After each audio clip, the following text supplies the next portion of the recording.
Yo, what is going on everybody? Shri Kanase here. So Google Shopping Ads Retargeting. This is one of the most important things you can do, and it doesn't matter whether you do Facebook ads mostly or Google ads mostly, because one thing that a lot of people know by now is retargeting is the way to get the highest return on your ad spend. And a lot of people are familiar with Facebook ads retargeting. In fact, I have a whole tutorial on how to set that up. But it is just as important to set up Google Shopping ads retargeting to retarget those people that have come onto your website on the Google platform as well. One thing a lot of people don't realize is that the more interaction you get with your potential audience, meaning the more times you show up in front of a customer's eyes, the more likely they are to purchase from you. And if they start seeing your retargeting ads on Google as well, then they will be much more likely to purchase from you than if they just saw it on Facebook. So again, if you want to really get a big return on your ad spend, this is one video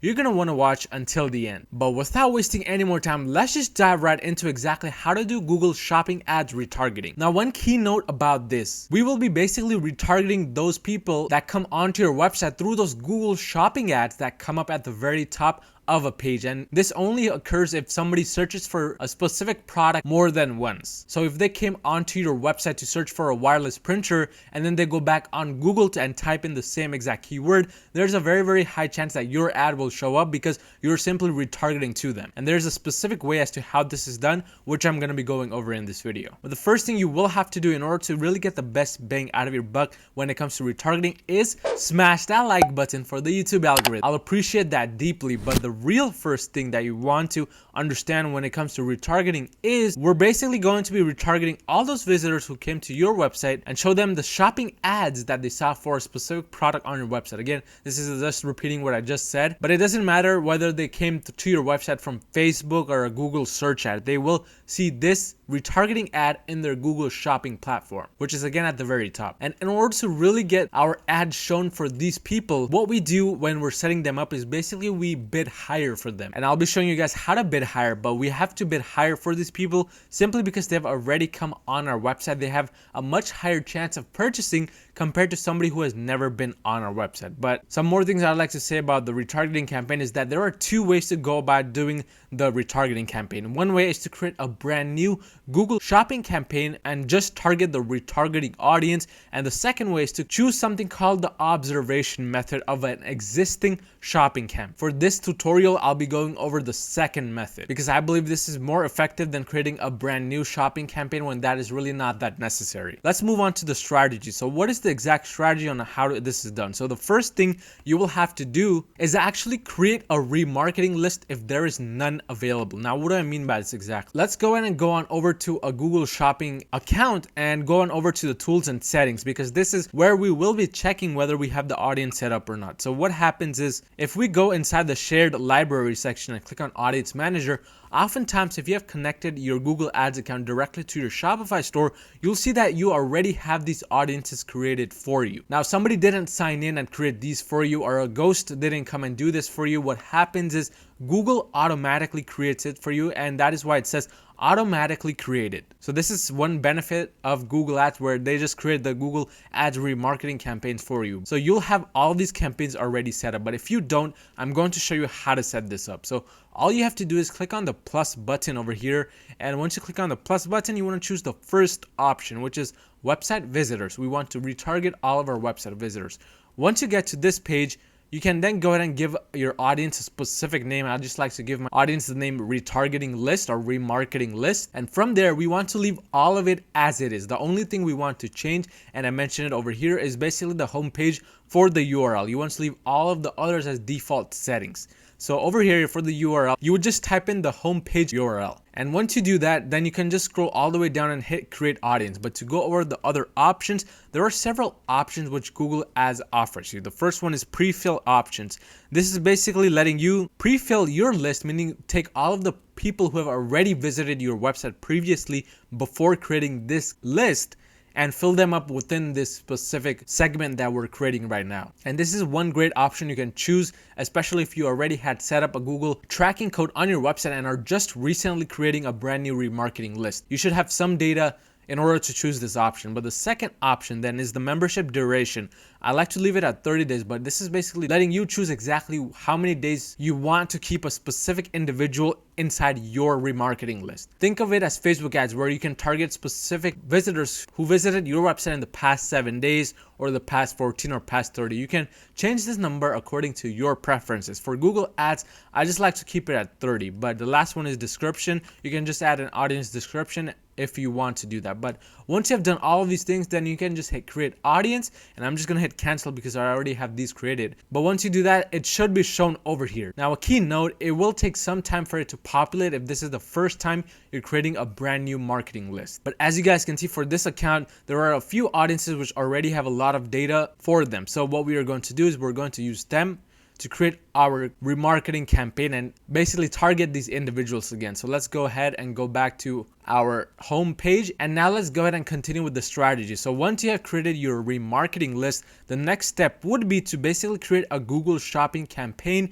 If you already have not done this step, again, you should already have done this previously by creating just a general testing campaign or for a specific product. But if you don't already have this done, go ahead and go on over to one of my beginner tutorials on how to set up a Google Shopping campaign. You want to do this first before moving on to the third step, and the link should have popped up in the top right above my head. But once you have created your general shopping campaign or just a single product campaign, this is the most important step. So this is where we go ahead and choose our specific remarketing audience inside this Google Shopping campaign. Now, this is very different from Facebook ads, because with Facebook, we would normally create a brand new campaign, and that is the first option which I suggested, which is a separate retargeting campaign. This is what we would do with Facebook ads, and then we would choose the specific retargeting audience for that campaign. But with Google, it works slightly different. What happens is with Google, you actually have the option of adding the retargeting list to your main general campaign as well. And this is something I recommend just so it becomes easier for you to work with the campaign and prevents you from having to deal with too many campaigns. Plus, it doesn't negatively affect your main campaign. So there's no disadvantage of doing this step. So this is exactly what I'm going to be showing you guys. So go ahead and go on over to your campaign dashboard and choose the specific campaign which you would like to add the remarketing lists to. I generally recommend that you add this to the campaign that is spending the most amount of money, or is the campaign which is the general campaign for all of the products in your store. So let's go ahead and do just that. So the first campaign here is the specific campaign for all of the products within this store. And what you want to do from this page, once you're inside the general testing campaign or whatever campaign you're inside, is to go on the left, and from here click on the audiences tab. This is exactly where you should be clicking on, and it's right under the keywords tab. Once you click on the audience tab, this is what you should see if you have not added any audiences over here yet. Now, majority of people who are watching this video will not have any audience here. So what you then want to do is you want to go ahead and click on the add audience. Another option is just click on this pen button, and then from here you can choose the specific audience. So I want to go ahead and start from the top. These are the two options which I was suggesting, and this is why I said that you have two options when it comes to creating your remarketing campaign. So the first option is the option that you would pick if you were creating a brand new separate retargeting campaign. Now, what is this first option? Well, with the first option, you can basically narrow the reach of your campaign to the specific audience, whatever audience you choose over here. And you'll directly have the option of adjusting the bids based on the audience that you choose. So think of it as with Facebook ads, where you're choosing a specific audience which you want your ads shown to. That is the same thing with the first option, which is why it is beneficial for a separate retargeting campaign. You don't want to choose this if you're trying to add the remarketing list to a general testing campaign which tests all of the products and shows them to the cold audience as well. If you're trying to do this option where you're showing this campaign to the cold audiences and those people who have never seen your website before, and you also want to add the remarketing list to this specific campaign, you would go ahead and choose the second option, which is the observation option. Now, if we hover over this, we can see what it is. So basically, observation lets you view the reports on additional criteria without further narrowing your targeting to only show ads for these criteria, meaning it doesn't narrow down your audience to the specific list that you will be choosing like it would with the first option. It is basically just viewing the reports and basically showing the same products to the list that you plan on adding inside. So this is the option we want to choose in this case. And once you choose that option, then we want to scroll down. There will be three options here. The first one is search, Second one is browse. Final one is ideas. We want to go ahead and go inside browse. And from browse, we will be first going inside website visitors.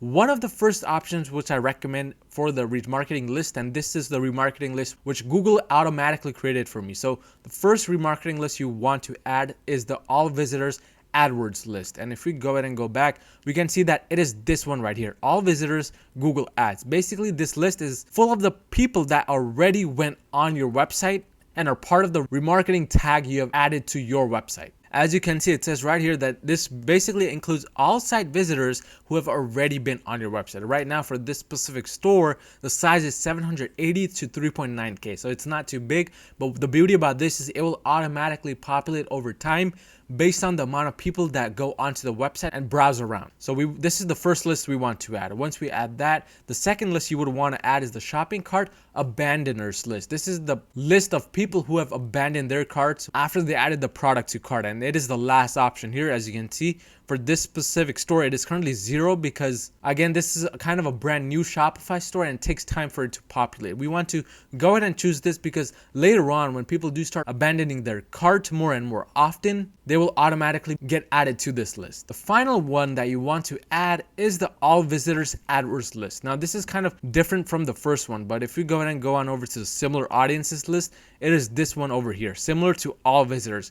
You can think of this as a look-alike audience of all of the people that have already been on your website. Now, this is one list you may not necessarily always want to add if you specifically want to keep this specific area for retargeting only, but I just like to add this because again, we're on the observation method, which means that it is not going to negatively affect our ad, our campaign, and it will only show those people who are very, very similar to those who have already been on my website. So again, think of this as a lookalike audience for Facebook. You can add this or you don't have to. This is up to you, but these two you definitely want to add. And once you do have these two added, you want to go ahead and hit save. This is where you get to specifically adjust the bid. So once you have it added, you'll see that you may get a message which says too small to target for Google properties. Don't worry about this message because as I mentioned already, this will automatically start updating once more and more people start taking the specific action. So you can just forget about this message. But one thing you want to focus on next is the bid adjustment column. This is where you basically adjust the bid and bid more for these specific audiences. Now for all visitors, meaning those people who have already been on my website, they may not have necessarily added to cart or initiated checkout, but they have just been on my website. What I like to do is I like to make a bid adjustment of between 30% to 50%. And usually I'll just make it in between those two numbers. So maybe you can do 40%. Once you do that, just hit save and you're good to go. What this did is basically, if we read what it says a $10 bid will become a $14 bid if we increase it by 40%. This means whatever your bid currently is, if somebody from this specific list types in a specific product name from your store, what Google will do is Google will bid 40% more within that auction to try to get that individual from this list onto your website. So they will try to win this auction more aggressively than normal, which is why we're bidding more in this case. And we're bidding more in this case simply because this member is part of the retargeting list. They've already been on our website. If we show them again our ad, they are 10 times more likely to buy from us compared to somebody who has never been on our website. And you want to do the same thing for the shopping cart abandoners. For the shopping cart abandoners list, I like to maybe keep it between 70 to 90% because these people are the highest on the list. Not only did they visit our website, but they also added something to cart and they abandoned their cart. So they are much more likely to purchase from us if they see our ad again. So that's why maybe you want to keep it at 80%. That's what I would do. And hit save and you're good to go. Once you have set up your specific retargeting list inside the audiences section, you're basically good to go and you can let the retargeting list run and gather data. Again, it will automatically populate with the new audiences which come and take the specific actions based on the new members that go onto your website. But once you have this set up, you don't have to take any more further actions to optimize it or do anything else. Of course, you may want to exclude these audiences by just hitting the green bar and clicking pause if they spend over a certain amount and still don't get you sales. For example, if this specific audience spends $50 and it still didn't get me any sales, of course I would want to go ahead and exclude this because it may not be the most profitable, even though it is a retargeting audience. Another thing I may do is maybe decrease the bid adjustment from 40% to 20% or so. But other than that, it should be on autopilot. You don't have to really worry about anything. But that is the basic strategy of setting up your Google Shopping Ads retargeting campaign. If you found any type of value in this video, smash that like button and smash that subscribe button, and I'll see you guys next time.